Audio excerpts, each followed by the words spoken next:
So here's my take is there were two coaches I thought needed to be considered in Chicago. Mike McCarthy, who's had no owner and a meddling owner. I thought he was uniquely qualified for it. Or Ben Johnson. Is he going to be Sean McVay or Matt LaFleur? Or is he going to be Adam Gase and Brandon Staley? I don't know. Like young quarterbacks, a lot of it is, where do you land? Jaden Daniels got a really good OC and a veteran coach. Caleb Williams got the Bears. It is I'm going to tell you, it's a gravel road in Chicago full of potholes. Throw in some politics. And I thought Vrabel and Mike McCarthy were qualified for it. They have dealt with that nonsense before. They've gone off-road before. Ben Johnson, well, he knows offense. He's not taking that Lions O-line with him or that incredible Lions running back room with him or the great culture builder Dan Campbell with him. Chicago is going to be tough to navigate. Matt Nagy got to the playoffs twice with Mitch Trubisky, and they ran him out of town. It's a noisy city. They run managers out of town. They go after players. It's Boston. It's Philly. It's Chicago. Maybe they're Midwest nice, but they're noisy. Now, there's two real positives here. Number one is Caleb Williams wanted an offensive coach, and I think generationally, age-wise, Caleb Williams was saying, without saying it out loud, I kind of like this Ben Johnson guy. Ben Johnson is smart. He's clever. He takes risks. He just watched an organization get built up, and smart people by proximity. He looked around and, okay, I'm going to steal some of the things Dan Campbell did. So Caleb got an offensive guy. And the other thing to think about is you definitely weakened Detroit. Is that Dan Campbell's not known as a scheme guru or a scheme wizard. He's a walk-around guy. He's a culture creator. And Ben Johnson was the scheme to that stacked offensive building. Now, Detroit, because the O-line, Goff, and the running backs, they're going to score. It's going to be a good offense for years, like Philadelphia. There's just too many good players, too good of an offensive line. Even Sirianni can't screw it up. But in the end, they won't be as clever or creative, and Ben Johnson's the reason for that. So the question becomes, is he going to be Brandon Staley? Is it going to be Adam Gase? He's got a little bit of a quirky personality. He doesn't feel like he's got that culture thing, that gravitas of McVay. But when Matt LaFleur got to Green Bay, he was kind of quiet, kind of reticent, wasn't a big, big alpha guy, and he's developed. I think Matt LaFleur's developed into a great coach. So I don't know exactly what you get. I always root for great athletes to find their Svengali, their guru, their wizard. Chicago, I'm not only hoping it happens, I think we could all say a little prayer that it happens. This is an organization that cannot get quarterback right. I mean, can't get it right at all. They've never had a quarterback throw for over 30 touchdowns. And even if Ben Johnson works, because Matt Nagy, by and large, worked. He left with a winning record. Even if he works, will he be as good as Matt LaFleur, a top 5 coach? Will he be as creative as Kevin O'Connell in Minnesota? Will he be able to build a culture like Dan Campbell?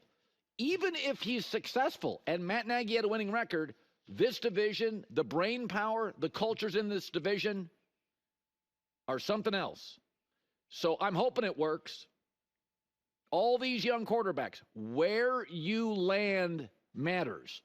And this is a gravel road with politics and potholes. It can work. I'm just not sure if it will. All right, so you watched the game last night. Notre Dame, dignified, fighting to the end, but Ohio State, clearly the better team. And, I was thinking about this. I've been talking about this the last couple of weeks with my buddy John Middlecoff, who's on my podcast. And college football not only has a new champion in Ohio State, and they were absolutely the best version of Ohio State I've seen in a long time, but college football also has a new king, and it's called the Big Ten. Michigan, Ohio State, Penn State, Oregon, USC are wealthy, well-heeled programs. And the Big Ten is in the footprint of L.A., New York, and Chicago, our 3 biggest cities, and Philadelphia. Philadelphia is full of Penn State grads. The SEC is big in Atlanta, but the game has changed now. The game now in college football is all about NIL and collectives. Alabama, their athletic director came out 3 weeks ago. Nick Saban saw this coming years ago. He got out of there. Saban's a smart guy. He got out of there. He saw the Texas money. He saw the Michigan money. Brian Kelly lost a 5-star quarterback recruit to Northern Michigan. And Brian Kelly said, I'll give some of my salary. You don't have to do that at Penn State, Ohio State, USC, Oregon with Phil Knight money. This is not just a one-off. Michigan won last year. Ohio State won this year. And I'd put big money that Ohio State's going to repeat next year. Texas will be good, but Texas wasn't even part of the SEC a year ago. Remember all the SEC fans? Oh, Texas. They are now your life preserver in the NIL. They got big boy money. Texas may, in fact, have more than anybody except Phil Knight in Oregon. And so this year, it changed. We have a new king of college football, and it's the Big Ten. They were 5-1 against the SEC this year. Notre Dame is not part of the SEC, but they were clearly better. I watched when they played Georgia. So you start looking around, college football has never looked and felt more like the NFL. And we know what the NFL is about, billionaires. And the money historically in the South stays in the South. SEC grads, they may go to New York, but a lot of them stay in the South. Big Ten grads from these enormous schools. Ohio State has 66,000 students. They leave. They go to the West Coast, San Francisco, LA. They go to the East Coast, DC, Boston, New York. And then they come back, and they got money, and they spend it on the teams they love. I mean, you go look at Michigan State, a have-not in the Big Ten. Their two biggest boosters, one owns the Phoenix Suns, one owns the Cleveland Cavaliers. So I think it's changed. I think the SEC looks a little more boutique, and the Big Ten now feels a little more bougie. I think the SEC has gone from intimidating to kind of charming. There is a new king in college football, and it's not going away. Michigan last year, Ohio State this year, massive universities with massive enrollments. Students flee to the coasts for high-paying jobs, and then they come back and give to their schools. And this is not to say that the SEC doesn't have talent and doesn't have good coaches and doesn't have that parochial, tribal passion that all of us love. But it's different now. The biggest challenges for Ohio State this year were Penn State, Oregon, and Michigan. They steamrolled Tennessee. Steamrolled them. In Texas, the big dog now in the SEC, they didn't look as good as Ohio State.